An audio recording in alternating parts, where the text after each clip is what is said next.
Okay. Let me see.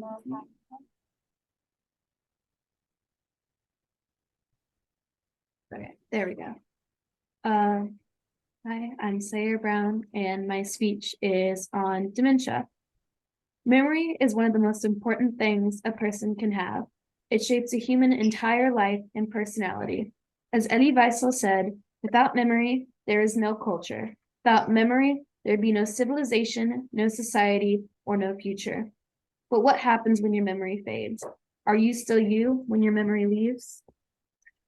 This disease responsible for memory loss and old age is called dementia.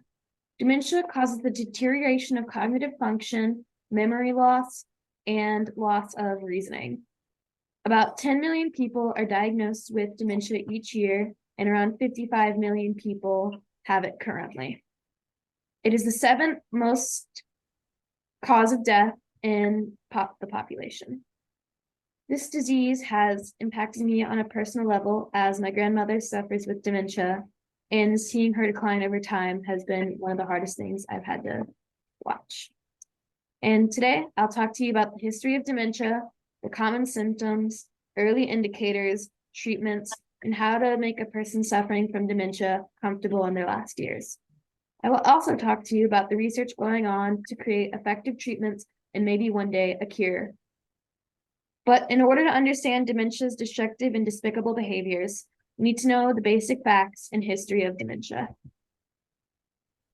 The history, background, and early symptoms of dementia must be understood to fully realize the gravity of this disease.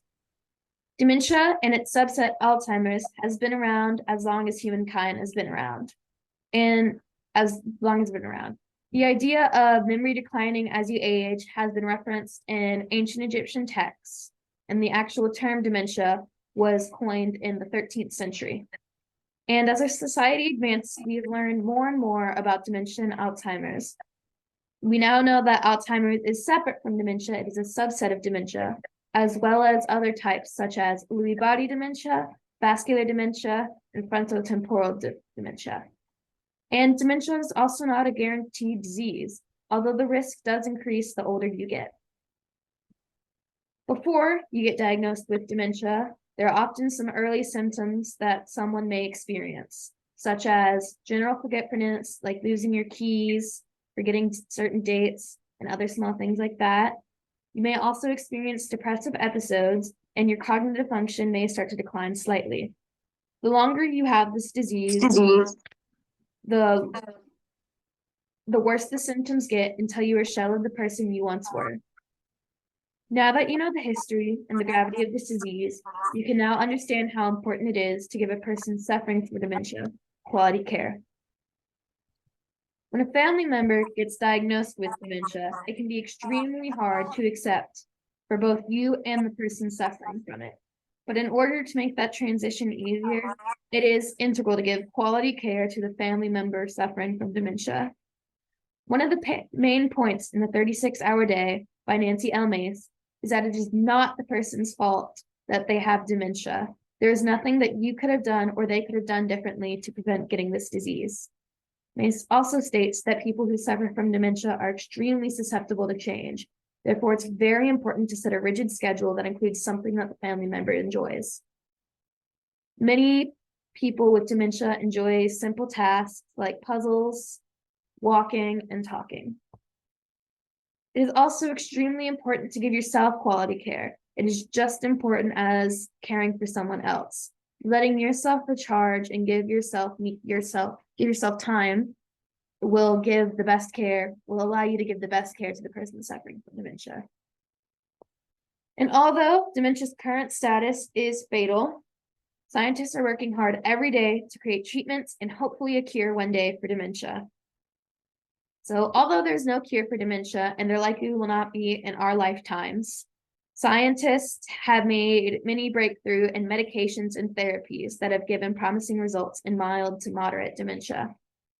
Therapies such as occupational, music, massage, and pet therapy have shown to help with mild to moderate dementia symptoms. Other activities such as walking and other physical activities also helps with agitation and sundowning.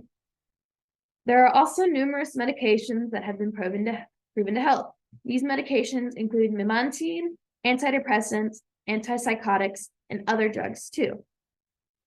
But the sad reality of this disease is once it has reached its severe and final stages, there are no medications or therapies that will help slow it down.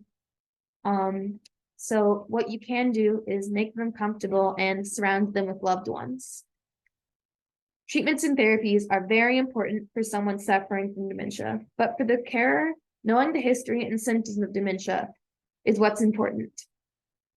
Today, you will leave knowing the history, background, early symptoms, how to care for, and treatments for people suffering from dementia.